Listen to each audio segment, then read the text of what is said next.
Bienvenue à vous, chers téléspectateurs. Dans l'interview d'Africa 24, nous recevons une invitée, Marema Bao, directrice secrétaire générale de Cofina, la compagnie financière africaine. Soyez la bienvenue. Merci. Alors, nous allons parler de cette entreprise à travers des plaquettes qui sont posées sur cette table, que vous allez devoir lire à haute voix. Je vous invite à lire la première, s'il vous plaît. Qu'est-ce que le modèle panafricain de finance inclusive que vous prônez ? Donnez-nous plus de détails sur ce nouveau modèle. Tout à fait. En fait, on parle beaucoup de finance inclusive maintenant parce que nous remarquons que dans le secteur, il y a les grandes entreprises qui sont bien prises en charge par les banques, il y a les petites entreprises vraiment toutes petites, les particuliers qui sont pris en charge par les institutions de microfinance. Par contre, entre les deux, en général, ces gens-là sont mal desservis. Ils peuvent être au niveau de la banque ou au niveau des institutions de microfinance, mais ils n'ont pas une réponse adéquate par rapport à leurs besoins. Donc, Cofina a décidé vraiment de se mettre dans cet intervalle-là, de manière à ce qu'on puisse rejoindre entre la nano, la micro, la méso, on a entre ces différents paliers le positionnement de Cofina qui permet maintenant d'avoir une finance inclusive. Donc tout au long de la chaîne, les gens pourront être financés. Vous vous occupez aussi des particuliers? Tout à fait. Nous faisons aussi des particuliers, mais notre cible vraiment, ce sont les PME. Parce que nous nous sommes rendus compte que ces PME-là, peut-être que ceux qui desservent ces PME n'ont pas la spécificité de bien les connaître, de se concentrer exclusivement vers eux. Donc nous nous sommes spécialisés vraiment dans le domaine des PME, ce qui ne nous empêche pas quand même aussi de faire des financements au niveau des particuliers. Vous avez pour objectif aussi de créer de la valeur ajoutée pour vos partenaires en construisant un modèle de gouvernance et de leadership. Tout à fait. Qu'est-ce que c'est ce nouveau modèle de gouvernance et de leadership? Voilà. Quand vous regardez au niveau des différents pays de la sous-région, souvent il existe des problèmes de gouvernance dans les institutions de microfinance. Les institutions de microfinance sont mal formalisées, on va dire, et pour nous, il était important d'apporter un professionnalisme dans ce secteur. C'est pas parce que nous ne sommes pas dans la banque que nous ne devons pas être professionnels, nous ne devons pas avoir un modèle de gouvernance exemplaire. Alors, quel serait ce modèle structuré, exemplaire? Le modèle de gouvernance, en fait, incite à avoir, on va dire, deux têtes. Donc, il faut forcément qu'il y ait effectivement toute la partie technique qui est en train de faire son travail, mais il faut aussi toute la partie conseil d'administration, toute la partie audit, contrôle, qui permet de s'assurer que nous sommes sur les best practices, que nous faisons exactement la même chose en termes de professionnalisme par rapport à ce qui se fait dans le secteur bancaire. Mais pourquoi deux têtes, forcément? Parce qu'en fait, quand vous êtes tout seul, vous avez tendance, on va dire, à un moment donné, à ne plus faire attention. Ça devient de la facilité, vous tombez dans les travers, justement, de ne pas être contrôlé. Donc, pour nous, c'est extrêmement important de pouvoir apporter ce contrôle-là. D'ailleurs, pour preuve, ce que nous avons fait en Guinée, nous avons fait un séminaire sur la lutte anti-blanchiment, de manière à apporter le djaba là-bas et de montrer aux institutions de microfinance comment on peut, même si on est institution de microfinance, mettre en place des procédures de manière à s'assurer de faire cette lutte anti-blanchiment et anti-terrorisme. Est-ce que ça a un impact palpable, concret? Ça a un impact en fait sur du long terme. Il ne faut pas attendre l'impact demain. L'essentiel, c'est que ces institutions-là puissent être pérennes. Parce que s'il n'y a pas une bonne gouvernance, tôt ou tard, l'institution est appelée à disparaître. Donc pour nous, c'est important de bâtir dans le long terme.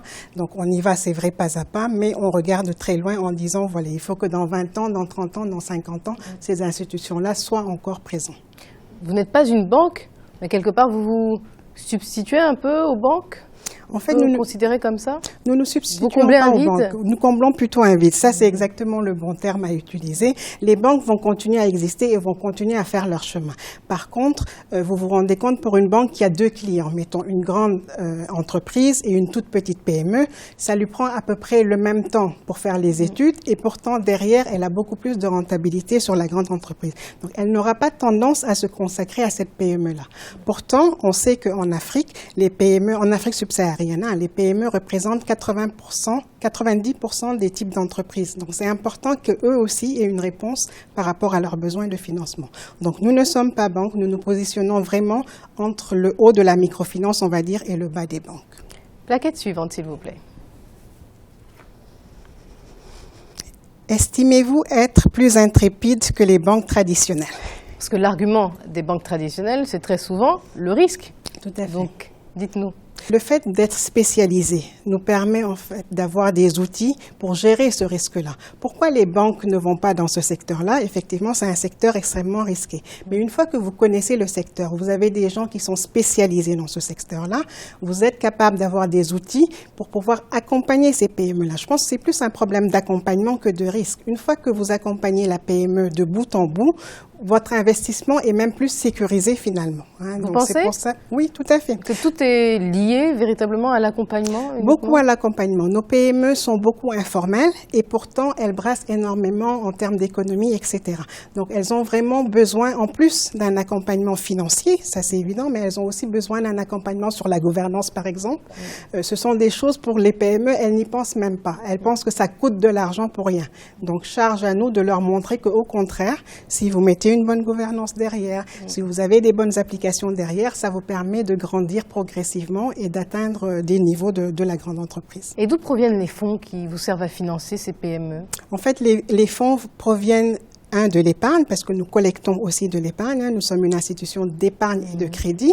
Deuxièmement, nous avons des investisseurs privés, locaux. Donc, dans chaque pays où nous nous implantons, nous prenons des locaux qui viennent investir, qui sont des actionnaires au niveau de l'institution. Ensuite, nous avons de l'épargne des institutions comme des compagnies d'assurance, etc., qui nous permettent justement de financer les PME. Mais toujours à une échelle africaine? Toujours à une échelle africaine. Ça a une importance pour vous? Pour nous, c'est extrêmement important. On veut vraiment être le modèle panafricain de la finance inclusive. Donc, il nous faut forcément avoir des investisseurs, des actionnaires et des clients africains. Vous êtes actif, et on va terminer avec cette question de joker, dans la mésofinance. C'est donc le marché intermédiaire entre la microfinance et la finance traditionnelle. Est-ce que vous demandez les mêmes garanties aux PME, par exemple, qu'une banque traditionnelle? Alors, nous avons quelques différences, mais des similitudes aussi. Donc, ça dépend vraiment de ce que nous sommes en train de financer. Et c'est ça la spécificité de Cofina. Souvent, j'ai un client qui me dit « Combien vous pouvez me donner à quel taux ?» J'ai dit « Moi, je n'ai pas un catalogue dans ce sens-là. Nous étudions les besoins du client. En fonction de ses besoins, de son activité et du risque, nous faisons une cotation spécifique. Donc, c'est cette cotation spécifique qui va déterminer quelle garantie il faut prendre. Donc, la garantie peut être de la caution, des gages de véhicules, etc. pour les petites PME qui n'ont pas forcément les moyens. Mais si c'est une PME qui commence à se formaliser, qui a déjà des actifs, la garantie peut aller jusqu'à une garantie hypothécaire, par exemple. Mais c'est parce qu'on sait que cette PME-là a la possibilité de donner cette garantie-là. Donc, c'est vraiment une étude personnalisée que nous faisons. Du cas par cas. Du cas par cas. Et en fonction de ce que nous avons étudié, là, nous proposons la garantie. Le cas par cas, c'est tout de même lourd. Je veux dire, quel bénéfice vous en tirez? En fait, c'est des outils. Le cas par cas est lourd, mais une fois que vous avez les outils qui permettent de traiter le cas par cas, ces outils-là, on va dire, se bonifient. C'est du scoring. Donc, à chaque fois que vous avez un nouveau cas, vous le mettez au niveau de l'outil. La prochaine fois que vous rencontrez un cas similaire, ça va un petit peu plus vite. Donc, c'est beaucoup aussi d'apprentissage. Et c'est pour ça que nous insistons beaucoup sur le recrutement des jeunes qui, eux, vont pouvoir progresser en même temps que Cofina. Si les banques traditionnelles ne s'intéressent pas aux PME, c'est parce que ça prend du temps. Vous êtes en train de nous dire que vous allez gagner moins, vous allez prendre plus de risques. À quoi bon? Alors, la différence avec les banques, déjà pour les institutions de microfinance, c'est que nous n'avons pas le même taux d'intérêt. Vous savez, au niveau de la Banque centrale, vous avez le taux pour les banques et le taux pour la microfinance. Tout simplement parce qu'au niveau de la microfinance, vous prenez plus de risques, la ressource vous coûte plus cher et les charges sont plus élevées. Donc, nous n'avons pas les mêmes marges, on va dire, par rapport aux banques. Donc, ce qui nous permet, nous, d'absorber déjà le risque par rapport au taux d'intérêt que nous appliquons. Deuxième aspect, c'est le fait de se spécialiser. Une fois que vous avez spécialisé votre domaine d'activité, vous avez donc finalement compressé beaucoup vos charges. On n'a pas les mêmes charges que les banques et donc vous pouvez vous en tirer par rapport à ça. Après, nous avons aussi vraiment ce qu'on appelle la responsabilité sociétale. C'est important. Nous n'avons pas les mêmes objectifs que les banques en termes de rentabilité, il faut être rentable tout de suite. On est vraiment sur un modèle pérenne. Oui, il faut que ce soit rentable pour être pérenne, les deux sont liés, mais nous n'allons pas à la même vitesse, on va dire, que les banques. Mais ce que vous nous avez dit là, c'est que finalement, le taux d'intérêt pour les personnes qui font appel à vous est plus élevé. Oui, tout à fait. Le taux d'intérêt est plus élevé. Cependant, ces personnes-là n'avaient pas accès au financement. Maintenant, ils ont accès au financement. Donc nous nous assurons que malgré ces taux d'intérêt-là que nous fixons, leur projet va être rentable. C'est pour ça que nous faisons aussi un accompagnement en dehors du financement strict. Nous allons les aider dans la gestion, etc., de manière à ce qu'ils puissent, de toute façon, avec ce financement-là, pouvoir continuer à progresser. Mais on parlait d'innovation. Est-ce qu'il faudrait trouver un nouveau système? Parce que là, on donne le choix à ceux qui veulent créer des PME entre pas de financement ou un financement, mais à un taux très élevé. Je ne dirais pas très élevé, un taux élevé. Plus élevé que le taux de la banque. Effectivement, dans ce que nous prônons en termes d'innovation, nous sommes beaucoup sur les nouvelles technologies. On va lancer des nouveaux produits très rapidement dans les différents pays. Ces produits-là vont permettre aussi d'améliorer l'efficacité même des PME. La PME n'aura plus besoin de se rendre à la banque pour faire certaines transactions, donc gain de temps derrière. Qui dit gain de temps, dit gain de productivité derrière. Mais ce que la PME veut, c'est avoir un taux d'intérêt moins élevé. Le taux d'intérêt, comme je vous dis, il est basé sur 3 critères. Sur la ressource que nous levons de la ressource chère, sur le risque que nous prenons et sur nos charges. Nous ne pouvons pas réduire un taux d'intérêt si c'est un de ces 3 critères-là, en tout cas, n'est pas réduit. Maintenant, nous travaillons beaucoup sur l'aspect charge, parce que c'est ce que nous maîtrisons, de manière à ce que progressivement ces taux d'intérêt baissent.